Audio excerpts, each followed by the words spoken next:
기도하고 시작하겠습니다.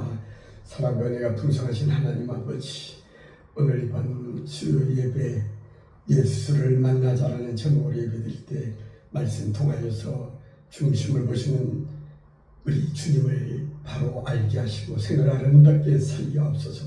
온 마음과 정성을 다해 드리는 예배를 통해 하나님 홀로 영광 받으시고 저희는 은혜의 시간이 되게 하여 주실 줄 믿사옵고 사랑의 예수님 이름으로 감사하고 기도하였습니다. 아멘. 오늘 14절에 보면은 말씀이 육신이 되어 우리 가운데 와시매 우리가 그의 영광을 보니 아버지의 독생자의 영광이요 은혜가 와 진리가 충만하더라 하였습니다. 그래서 우리 주변에 보면 과천에도 있고 안양에도 있고 여기 김포에도 있는데 은혜와 진리의 교회 이름이 있죠. 아마 교회 이름이 여기서 나온 거 아닌가 모르겠습니다. 또 19절에 18절에 보면 세례 요한의 증언으로서 요한이 대답하되 나는 물로 세례를 베풀거니와 너희 가운데 너희가 알지 못하는 한 사람이 섰으니 곧 내 뒤에 오시는 그이라. 나는 그의 예수님의 신발끈을 풀기도 감당하지 못하겠다 라고 이렇게 했는데, 이는 요한이 세례를 베풀었던 요단강 건너편에서 베다니에서 일어났던 일입니다. 그리고 또 34절에 보면 하나님 어린 양을 보라라고 하면서 이튿날 요한이 예수께서 자기에게 나오심을 보고 보라 세상 죄를 지고 가는 하나님의 어린 양이로다 라고 그랬습니다. 그래서 저는 제가 섬기던 기포 참대교회 유철우 목사님이 저한테 유튜브를 운영해보라 해서 제목을 뭘로 할까 고민하다가 이 세상 죄를 지고 가는 하나님의 어린 양이로다 하는 이 말씀을 본 나서 어린 양 TV라고 제가 그 제목을 장명을 하였습니다. 또 35절에서 42절에 보면 요한의 두 제자가 나오지요. 하나는 시몬 베드로 이 형제 안드레요, 또 하나는 요한의 아들 시몬이니 장차 게바라 하리라. 게바를 번역하면은 베드로라고 합니다. 그래서 복음성가 요한의 아들 시몬아 이게 생각이 나네요. 그래서 제가 한번 불러봅니다. 요한의 아들 시몬아, 내가 다른 사람들보다 나를 더 사랑하느냐 하고 주님이 물으셨습니다.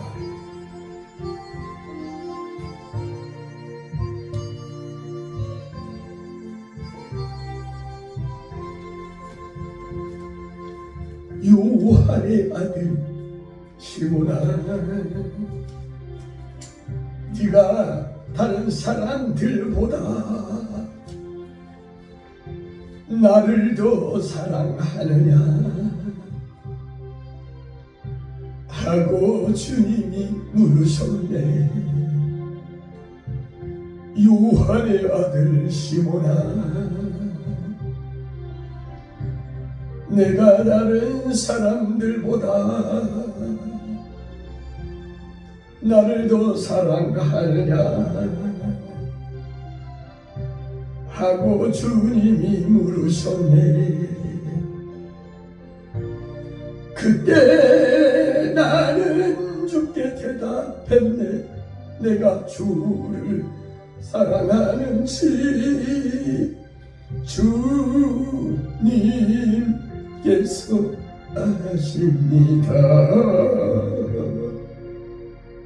주님께서 내 마음 아시니. 요한의 아들 시몬아, 내가 다른 사람들보다 나를 더 사랑하느냐 하고 주님이 물으셨네. 내게 오는 많은 양떼 내게 맡겨둘 테니 사랑하는 내 친구여, 많은 양떼를 부탁한다. 그때 나는 주께 대답했네. 내가 주를 사랑하는지 주님께서 아십니다. 주님께서 내 마음 아시리.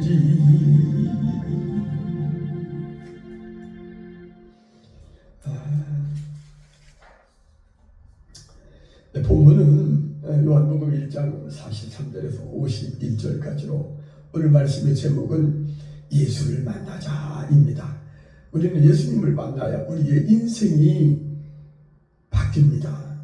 우리는 누구를 만나느냐에 따라 우리 인생이 결정됩니다. 마치 지나가던 어느 피아니스트가 많은 사람들이 피아노를 칠 때는 사람들이 보이지 않았지만 파피니니라는 유명한 피아니스트가 피아노에 앉아서 연주할 때 많은 사람은 감동을 주고 사람들이 눈물을 흘리며 감동을 받았다고 합니다. 마치 피아노는 누가 피아노를 치냐에 따라서 그 곡이 감동을 주고 그럭저럭 별볼이 없는 곡이 되는 것처럼 우리 인생도 마찬가지. 누구를 만나느냐에 따라 우리 인생의 결정이 된다는 걸 우리는 잊지 말아야겠습니다. 그래서 이러한 예수님을 우리는 만나자라는 제목으로 말씀을 나눌 때 이 밤에 불같은 성령이 이 장중에 임하고 우리의 심령을 사로잡는 은혜의 시간이 되기를 간절히 바랍니다. 오늘의 제목은 예수를 만나자로서 말씀의 제목은 예수를 만나자입니다만 그 주제는 영접입니다. 요한복음 1장 12절에 보면 영접하는 자 그 이름을 믿는 자들에게는 하나님의 자녀가 되는 권세를 주셨으니 라고 하나님을 영접할 때 우리는 우리 아버지 하나님을 아버지라 부를 수 있고 하나님의 자녀가 될 수 있는 것입니다. 여러분 믿으시면 아멘 합시다. 믿습니까? 큰 소리로 아멘 합시다. 우리는 아멘은 그렇소. 과연 그렇습니다. 나도 동의합니다. 그렇게 되기를 원합니다라는 뜻을 가진 아멘으로 인해 주임새를 해줘야 해요. 영접은 받아들이다, 환영하다, 승낙하다는 의미로 주님을 영접한다고 하는 이 말은 자신의 마음의 문을 열고 예수 그리스도를 구주로 받아들이는 것을 말합니다. 사람은 누구를 만나느냐에 따라 운명이 결정됩니다. 우리도 어릴 때는 부모를 누구를 만나느냐에 따라 그의 교육 환경과 생활 수준이 달라집니다. 학생은 교사를 잘 만나야 그의 장래의 진로가 결정되지요. 또 직장에서는 상사와 부하 직원 등 구성원을 잘 만나야 그의 공직의 승진도 영향을 줍니다. 승진에도 영향을 줍니다. 부부는 서로 잘 만나야 인생의 행과 불행에 영향을 줍니다. 잘못 만나면 헤어지기도 하지요. 사주팔자와 관상을 볼 게 아닙니다. 그 집안의 부모를 보고 가풍을 보아야 하는 것입니다. 여러분 결혼할 때는 여러분의 그 집안이 어떤 집안인가를 잘 보고 그 부모님들을 따라간다고 하잖아요. 그래서 우리는 특히 영적으로 우리 신앙생활에서 가짜 거짓 선지자를 만나면 안 됩니다. 저번에 유튜브를 보니까 목회자의 이중생활이라는 그 영등포에 있는 성락교회 김기동 목사 같대요. 그분은 참으로 그 참된 선한 목자는 아니었던 것 같습니다. 함부로 평가할 수는 없지만 우리는 그런 거짓 선지자를 만나면 안 됩니다. 불행한 것입니다. 진실하고 양을 위해 희생할 각오로 목양 일념으로 목회하는 선한 목자를 만나는 것은 복 중에 복이라고 생각합니다. 예수님을 만난 나다레를 통하여 우리가 교훈 삼아야 할 것은 무엇인지 우리가 함께 생각하면서 은혜를 나누고 싶습니다. 첫째는 사람을 음모로 취해서는 안 됩니다. 오늘 본문 47절을 보면 예수께서 나다나엘이 자기에게 오는 것을 보시고 그를 가리켜 이르시되 보라 이는 참으로 이스라엘 사람이라 그 속에 간사한 것이 없다라고 말했습니다. 사무엘상 16장 7절에서도 보면 여호와께서 사무엘에게 이르시되 그의 용모와 키를 보지 말라. 내가 이미 그를 버렸노라. 내가 보는 것은 사람과 같지 아니하니 사람은 외모로 겉으로 보지만 나는 중심을 보는 하나님이라고 말합니다. 유대 근본주의자들이 예수를 만났음에도 실패하게 된 결정적인 원인은 사람을 의무로 보았기 때문입니다. 유대인 그들은 예수를 근본 하나님이 본체이신 그리스도로 보지 않고 갈릴리 나사렛이라는 동네의 한 가난한 목수의 아들로 보았기 때문에 결국 예수님을 배척한 것입니다. 사람을 외모로 취하는 이러한 비극이 생깁니다. 우리 결혼 정년기에 도달한 젊은 청춘 남녀들은 눈에 보이는 시각적인 것에 치우쳐 배우자를 선택하는 것은 얼마나 어리석은 것인지 나중에 후회하기 쉽습니다. 학력이나 재력이나 성격이나 집안 내력도 잘 살펴보되 그 마음이, 그 심성이 곱고 반듯해야 합니다. 중심이 견고하게 서야 한다는 것입니다. 믿음을 갖고 우리를 지으신 창조주 하나님을 경외하며 하나님 제일주로 마치 해바라기가 해를 바라보고 사는 것처럼 우리들은 주님을 바라보고 사는 주바라기로 살아야 합니다. 그래야 하나님 제일주의로, 교회 제일주의로, 말씀 제일주의로 사는 그러한 믿음의 배우자를 선택하는 것이 가장 중요합니다. 그렇게 결혼할 때 그 가정은 행복한 크리스찬 스위트 홈이 될 것입니다. 둘째는 우리는 예수님을 만나야겠습니다. 예수님은 누구십니까? 우리가 보통 당신은 누구십니까? Who are you? 그러는데 우리는 Who are Jesus Christ? 도대체 예수님은 누구신지 우리는 알아야 합니다. 베드로는 마태복음 16장 16절에서 고백했습니다. 주는 그리스도시요 살아계신 하나님의 아들이라고 고백했습니다. 우리 예수님이야말로 그리스도시요 살아계신 죽은 자의 하나님이 아니라 산 자의 하나님, 아브라함의 하나님, 이삭의 하나님입니다. 마가복음 12장 27절에서도 보면은 하나님은 죽은 자의 하나님이 아니요 산 자의 하나님이라고 말하지요.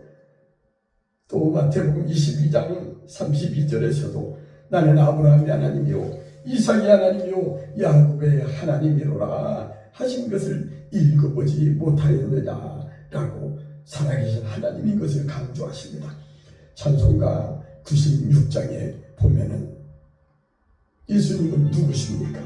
이 찬송은 골로새 1장 18절에 있는 말씀, 그의 몸은 교회 머리시라 근본이시다 라는 말씀을 들어서 지어진 밀로와 같은 노래예요.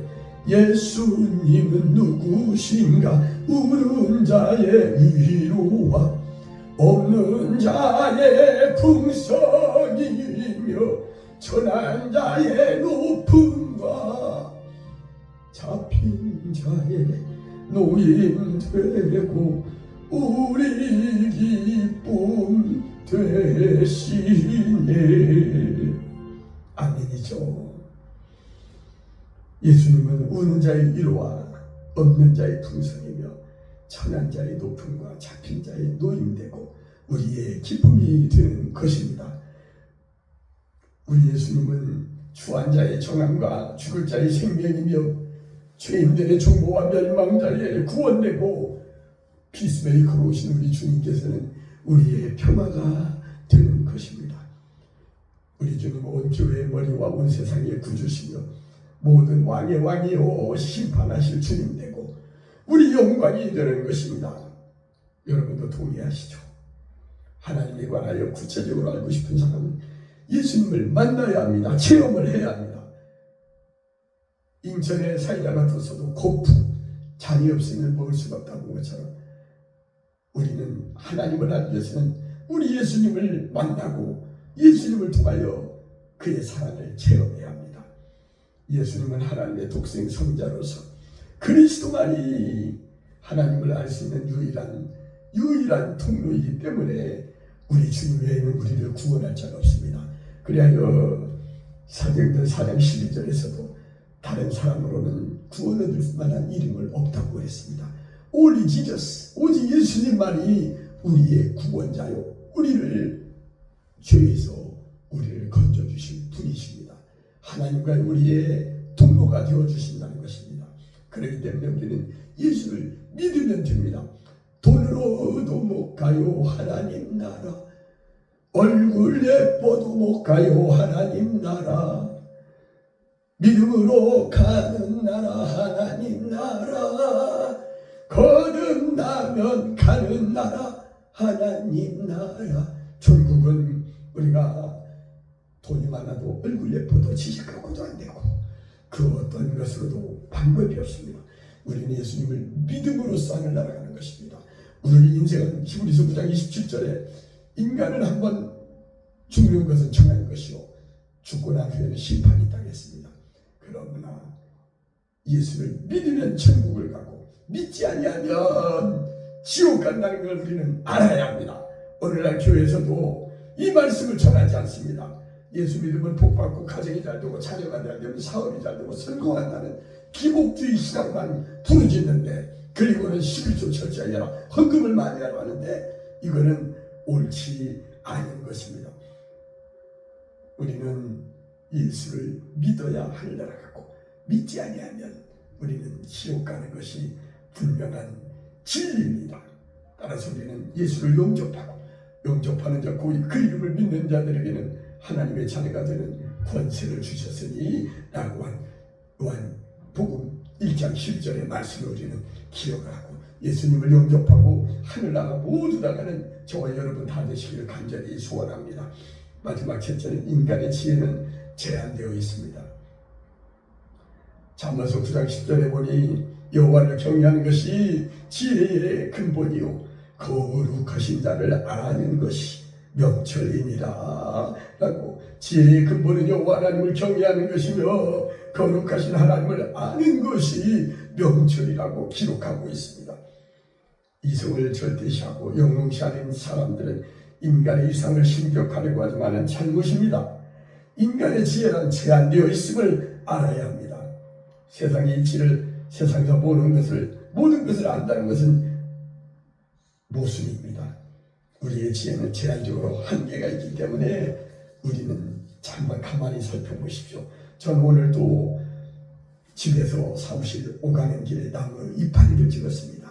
그리고 저기 장기 동사무소 옆에 있는 아름다운 하얀 철쭉을 찍었습니다. 그 철쭉에 보니 꽃파리에, 꽃잎파리에 이게 가늘게 그 이쁘게 나온 그 한 5가지의 그 잎사귀에 달린 그 뭐라고 하나요? 꽃잎, 그 꽃 모양이 너무도 신기했어요. 사람은 잘 만들 수 없을 것 같았어요. 그러면 창조주 하나님이 만드신 것이라는 것을 생각을 하면서 사진에 찍어봤습니다. 우리는 부안푸기도 만들 수 없고 숨쉬는 공기도 내 마음대로 만들어 숨쉴 수 없지요. 인간은 나약하기 짝이 없습니다. 우리는 어린아이보다 더 무기력하고 어리석기도 합니다. 그러므로 연약한 우리는 주님 앞에서 자기를 낮추는 겸손이 필요합니다. 오늘 말씀과 딱 맞는 잠언서 11장 2절에 보면 교만이 오면 욕도 우거니와 겸손한 자에게는 지혜가 있느니라 했어요. 잠언서 또 18장 12절에서도 사람의 마음의 교만은 멸망의 선봉이요 겸손은 존귀의 앞잡이라고 합니다. 존귀의 길잡이라고 합니다. 교만하지 말고 겸손하라고 훈계하십니다. 잠언서 29장 13절에서도 사람이 교만하면 낮아지게 되겠고 마음이 겸손하니 영예를 얻으리라. 빌립보서 2장 3절에서도 또 마찬가지, 아무 일이든지 다툼이나 허용으로 하지 말고 오직 무엇으로 하라고 합니까? 겸손한 마음으로 각각 자기보다 남을 낮게 여기고 라고 말씀합니다. 우리는 겸손합시다. 우리는 죽을 때 이건희 씨 삼성의 대표였고 회장이었지만 죽을 때 100원짜리 동전 하나 갖고 가지 못했을 것입니다. 우리가 살 때 돈도 필요합니다. 물질도 필요합니다. 편안하게 자야 할 집도 있어야 하고 차를 타야 할 차도 있어야 하고 공부해야 할 때 필요한 등록금 내야 할 돈도 있고 우리가 유식하려면 돈도 있어야지만 필요 이상으로 돈을 많이 가질 필요가 없습니다. 우리는 늘 감사한 마음으로 살다가 하나님의 영광을 위하여 주의 나라를 위하여 우리의 가진 재물을, 거기는 도적질도 못하고 종이나 등록이 하지 못하는 하늘나라에 우리의 재물을 잘 쌓아둔 것도 현명한 방법 중에 하나입니다. 그래야 우리는 주변 사람들로부터 인정받고 존경받게 되는 것입니다. 이제 말씀을 마칩니다. 나다네를 통하여 우리가 교사해야 할 것은 사람을 음으로 취하지 아니한다는 것이고, 중요한 것은 예수님을 만나야 한다는 것입니다. 세상에 아무리 훌륭한 사람 만나봤자 필요 없습니다. 제가 서울대 병원 담당할 때 37억 예산을 100억으로 지원하여 분당 우리 병원 200병상을 지원했지만 제가 목이 안 좋아서 도움을 받을까 싶어 며칠 전 해화동에 서울대병원까지 방문했으나 박절하게 통화를 못하고 돌아왔습니다. 세상의 인심은 다 그렇습니다. 우리는 예수님을 만나야 합니다. 인간의 지혜는 제한되어 있음을 알고 겸손해야 합니다. 오직 중심을 보시는 예수 그리스도를 통하여 우리의 생을 아름답게 살다가 저 거룩한 성 새 예루살렘 우리 하나님이 거하시는 천국 하늘나라에 구원받은 백성들이 영원토록 즐겁게 찬송 부르며 그들의 고통이나 슬픔이나 병듦이나 미움시기 다툼 질투가 없는 그곳 영원한 나라 하늘나라 우리가 함께 가는 저와 여러분 되기를 간절히 축원합니다. 그러기 위해서는 오늘 제목처럼 우리는 예수님을 만나야 합니다. 이제 축도로 마치겠습니다. 이제는 교회 머리 되시는 우리 모두 예수님의 놀라우신 은혜와 아버지 하나님의 다함없는 사랑과 성령님의 교통 조제 동행 중난 역사하심이 기쁨과 기도와 절대 감사로 중심을 보시는 예수님께 인정받으며 아름다운 인생을 살다가 천국 가기 원하는 저희들의 신령과 가정과 일터와 이 나라 이 민족 위에 지금으로부터 영원토록 함께 하시기를 간절히 축원하옵나이다.